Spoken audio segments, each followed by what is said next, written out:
હવે તો બહેનો તમે સાંભળો, ક્રિકેટની ટીમે બની બહેનોની, બોલો. હા હા, હમણાં તો આપણા મુખ્યમંત્રી આનંદીબેન એ હમણાં ક્રિકેટ રમ્યા, ઓપનિંગ કર્યું ક્રિકેટ મેચનું, અને એની પ્રિય રમત હતી કબડ્ડી.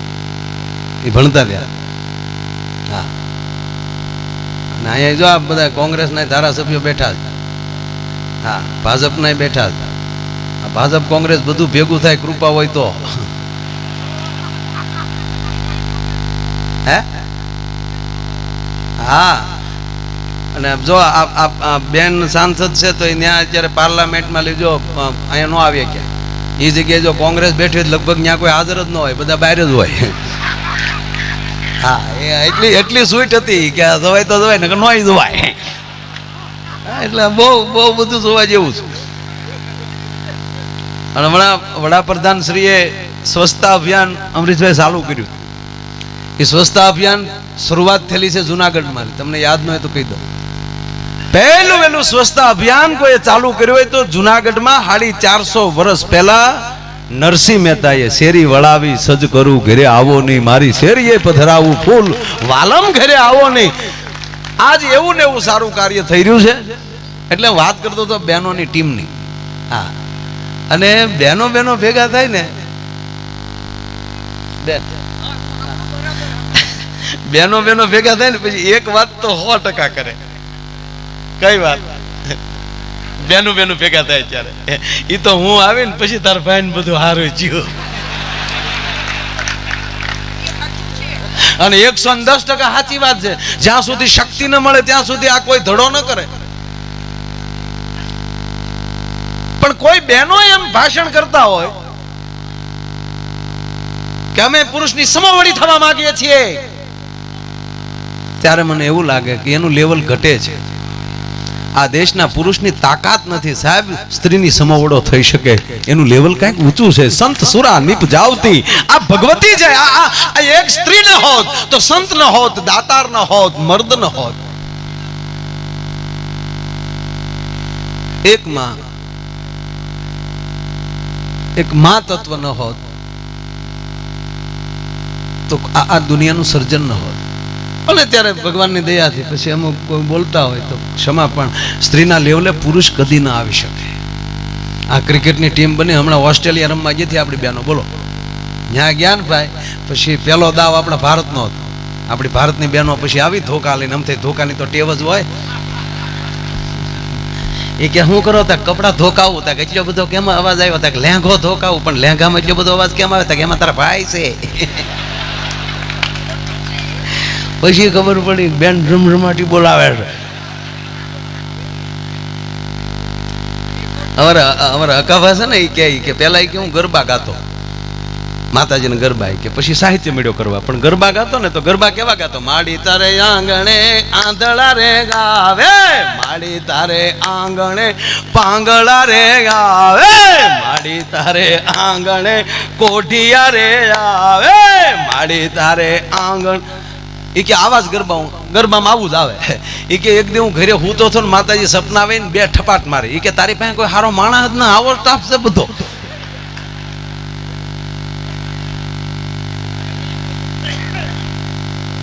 એટલે એ બહેનોની ટીમ ગઈ ત્યાં અને પેલો દાવ લેવાનું નક્કી થયું. એટલે આપણી બહેનો છે, તમને કહું, મીંડલા ટોપીમાં ભરાવીને એ પગે પૂઠા બાંધીને હાથમાં ધોકા લઈને આવ્યું મેદાનમાં. સાહેબ એવું રમ્યું દિશામાના નામ લઈ, રાય દિશામાં કરીને સીધો ચોકો. 50 ઓવરમાં 250 રન બનાવ્યા, 250. અને પછી ઓસ્ટ્રેલિયાનો દાવ આવ્યો અને ઓસ્ટ્રેલિયાની દીકરીઓ આવ્યું મેદાનમાં રમવાના. આપણી દીકરી હતી ફિલ્ડિંગ. પણ કોને ખબર પ્રભાતભાઈ હું ખાઈ ગયું ઓસ્ટ્રેલિયાની દીકરીઓ ભગા. ખાલી 20 ઓવરમાં 200 રન કર્યા ઓસ્ટ્રેલિયાની દીકરી. 20 ઓવરમાં નો વિકેટ. ઓપનિંગ બેટ્સમેન 200 જીકી નાખ્યા. આપણા જે અહીંથી જોવા ગયા હતા ને, તિરંગા લઈ લઈને એ હકેલીને બેસી ગયા. અહીંયા જે આમ લીટા તેને લૂસી નાખ્યા. કારણ કે હવે બધી વિકેટ બાકી અને 30 ઓવર, એમાં મૂળ ખાલી 50 રન કરવાના, એટલે આપણે હારી ગયા થાય, પૂરું થઈ ગયું, હારી ગયા, ભૂવા કાઢ નાખ્યા, આપણે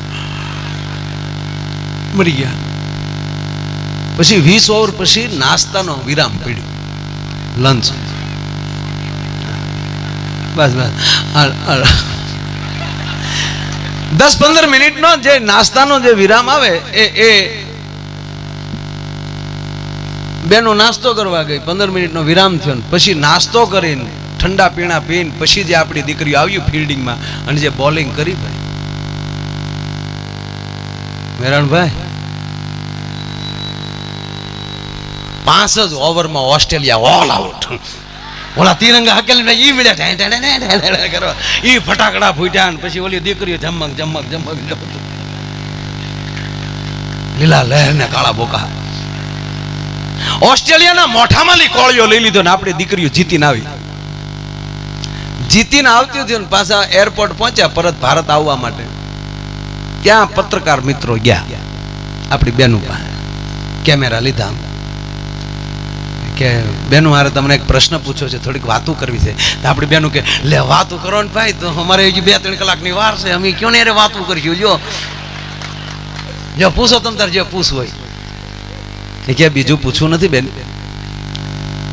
તમે 20 ઓવરમાં ન રન રોકી શક્યા, ન વિકેટ લઈ શક્યા, અને લંચ પછી શું એવો ચમત્કાર થયો કે તમે છેલ્લી 5 જ ઓવરમાં ઓસ્ટ્રેલિયાને ઓલ આઉટ કરી નાખ્યો, ઓસ્ટ્રેલિયાના મોઢામાં કોળિયો લઈ લીધો, ખાલી 10 રન આપ્યા. આ ચમત્કારનો પાછળનો ભેદ અમારે જાણવો છે. કે ભેદ ન જણાય ભાઈ, અંદર કી વાત હે. એવી વાતો અમે કોઈને કરીએ નહીં ભાઈ, તો કે ના કેવું પડશે બેન, અમને આમ અમે ગોથું ખાઈ ગયા બધા. એ કે ભાઈ બીજું બેન હતી ને, એ કે કહી ગયો ને આપણે જીતી તો ગયા છીએ, હવે હું એમાં ફેર પડવાનો, કહી ગયો છે હોય તક તો ભાઈ તમે કોઈને કહેતા નહીં, કે કોઈ નહીં કહે બેન. પછી બેને કીધું કે સાંભળો ભાઈ, એમાં એવું હતું, અમે નાસ્તો કરવા ગયો ને એટલે અમને નાસ્તો આપ્યો, પછી થમ્સઅપ અને પેપ્સી આપ્યા. એમાં એકલા થમ્સઅપ ને પેપ્સી નહોતી,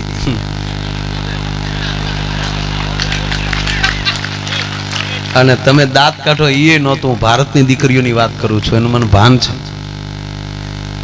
એકલો નાસ્તો નહોતો તો કે હારે એક આવડેવડી ચિઠ્ઠી હતી.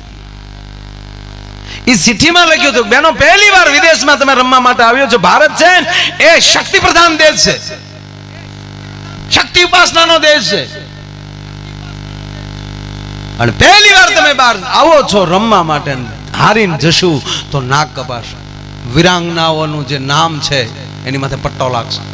માટે કોઈ પણ પરિસ્થિતિમાં મેચ જીતવી અવશ્ય છે, અને જીતવા માટેનો એક જ વિકલ્પ. જે બેનો બોલિંગ કરો છો એ બોલિંગ કરતી વખતે તમે સ્ટમ્પ જેમ ધ્યાનમાં લ્યો છો ત્યાં ધ્યાન આપો. તમારી સામે સ્ટમ્પ નથી, તમારી સામે સ્ટમ્પ છે એ મગજમાલી કાઢી નાખો. સાક્ષાત તમારા સાસુ ઉભા છે, લક્ષમાં લઈને બોલિંગ કરો. પછી ઘા ફોગે. છેલ્લી વિકેટ લીધી દીકરી તો ટંપડાના ટ્રેન કટકા કરી નાખ. પણ એક મારે ખૂબ તમને આનંદ કરાવો છે કીર્તિદાનભાઈ, હજી કહું નહીં કે હજી આ તો ઘરના મોત લીધી છે, પણ એક છૂટે પટે લહેર કરવી છે. આવો માહોલ, આવો આનંદ, અને એમાંય મારે તો અતિ આનંદ છે. જે કુળમાં જન્મ્યો છું એનું મને 100% ગૌરવ છે. આજ ઈ સમાજને ખોળે બેહીને બોલવાનો અવસર મળ્યો છે, અને એમાંય મામાને ઘેર ભાણો મહેમાન હોય, મોહાળ જમવાનું મા પીરહણે, ઘરનું પોલીસ સ્ટેશન ને બાપ ફોલદાર. એવો રૂડો અવસર છે. તો આવો માઠુડો મહેમાન આપણે ઓલે આવ્યો હોય તો એનું સન્માન કરવું એ આપણો ધર્મ છે. એટલે 5 મિનિટ હું માયક સારા માણસ જે બોલતા આવડતું હોય લેશે. વીરાભાઈ જાવ જોઈ, વીરાભાઈ અહીંયા માયક આપો સામે. અને પહેલા તો આ આખું જે મંડળ છે ને તાળીઓથી વધાવો. હું બાપુ સાથે જ્યારે આવ્યો ત્યારે દાદુભાઈની સ્કૂલે બેઠા અને આ વાત થઈ અને ત્યારે જ મેં રાજીપો વ્યક્ત કર્યો હતો કે આ એક બહુ સારો વિચાર છે. અને ખરેખર સાહેબ હું તમને કહું છું કે આ જુનાગઢમાં ઘણી જગ્યાએ આપણો સમાજ આવી રીતે ભેગો થાય, પણ આ જુનાગઢમાં ભવનાથમાં અને એમાંય સમાજના ઉતારે ફરીવાર કહું બાંસી પછી આ પહેલો મેળાવડો છે સાહેબ. એ વાત 100%ની છે અને આવી લહેર છે એનો ખૂબ ખૂબ રાજીપો વ્યક્ત કરીએ છીએ. અને વિનંતી કરું વીરાભાઈ જેઓ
વાહ મારો વાલો વાહ.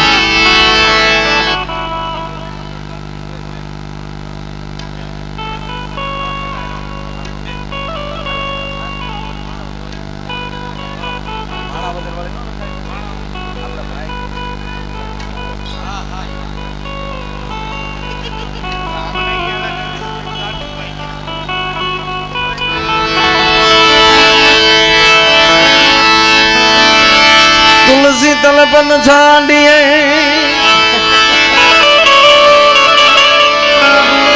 लकी लीजिए ना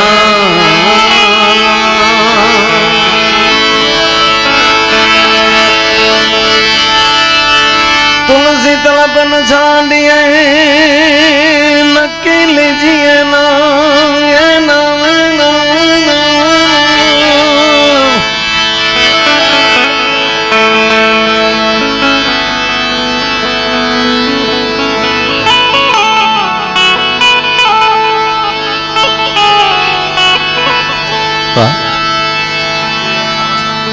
દરેક સંતો ઉપસ્થિત છે, માં મણિમા મંચ ઉપર ઉપસ્થિત છે. તબિયત બરાબર ન હોવા છતાં માએ અહીંયા હાજરી આપી. એમનો મંગલમ આહિર યોગ મિત્ર મંડળ વંદનાથી આભાર માને છે. અને નગા બાપા જ્યાં હોય નગાભાઈ ત્યાં એ મંચ ઉપર આવે.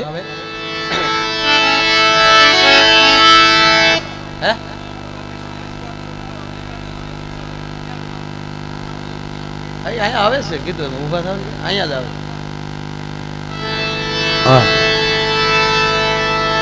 હવે જ્યાં જગ્યા મળે ત્યાં બધા બેસી જજો બસ. આમ અમારે એમ હતું કે થોડુંક હળવું પડશે પણ કાંઈ પડે હળવું બધા બેસી જાવ શાંતિથી. પણ આજ મને ભાઈ કીર્તિદાનભાઈ કહેતા મને કે મોજ કરવી મામા, લહેર કરવી. કારણ કે આ પ્રોગ્રામ પૈસાનો અમારા માટે પ્રોગ્રામ નથી, આ ખાલી પ્રેમનો પ્રોગ્રામ છે. કોઈ હેતુનો પ્રોગ્રામ નથી, ખાલી હેતનો પ્રોગ્રામ છે. એટલે કાંઈ વધારે મારે નહીં, મારે એમને સાંભળવા છે. એટલે જ્યાં જગ્યા મળે ત્યાં બધા ભાવથી નગા બાબા મનસુખ તો થાય.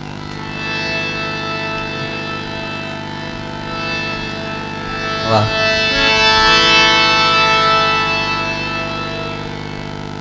અને એક બીજી વાત કે દ્વારકામાં પૂજ્ય જીવનાથ બાપુ એ સ્કૂલ માટે હમણાં મને વાત થઈ કે 60-70 છોકરા કોઈ પણ ફી વગર ત્યાં ભણાવવાની એમની તૈયારી છે, એવી ઈચ્છા છે. તો થોડી ઘણી હજી જગ્યા ખાલી છે. કોઈને ઈચ્છા હોય તો ત્યાં બાળક મૂકી જાઓ, દીકરો મૂકી જાઓ અને એક બહુ સારું એમણે એક આયોજન કર્યું છે. બાપુને તાળીઓથી આપણે બધા ખૂબ ખૂબ ધન્યવાદ. એમાં દરેક સંતો જ્યારે મંચ ઉપર ઉપસ્થિત, મેરણભાઈ આજ ખરેખર આ બધા રમતા થા ને આવું બધું થતું હતું ને એટલે માં ભલે મારે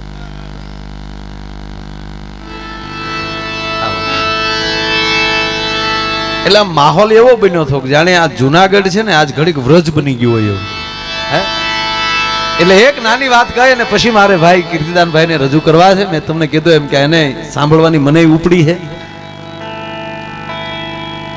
આમ તો બે લગભગ હારે હોય છે ઘણા ખરા પ્રોગ્રામ. હમણાં એક ભાઈનો ફોન આવ્યો, મેરણભાઈ, હમણાં એક ભાઈનો ફોન આવ્યો મને કે માયાભાઈ તમે કીર્તિદાન અને ઓસમાણભાઈ મીર અને લક્ષ્મણભાઈ બારોટ એટલા કલાકારો મારે જોવે છે એક જ પ્રોગ્રામ, બધા જોરદાર પ્રોગ્રામ કરવો. મને કે એનું પેમેન્ટ શું થાય એટલાનું તમારા ચારેય કલાકારોનું? મેં કીધું 8.5 લાખ બધાય નથી, 8.5 લાખ રૂપિયા ભાઈ જેવું થાય. તમને ફોનમાં કે સમૂહ લગ્ન કરાય ભાઈ. મને કે એટલામાં તો 150 દીકરીઓ પરણી જાય ભાઈ, આ સાળો ન કરાય. એટલે આ જેવી તેવી માયા નથી.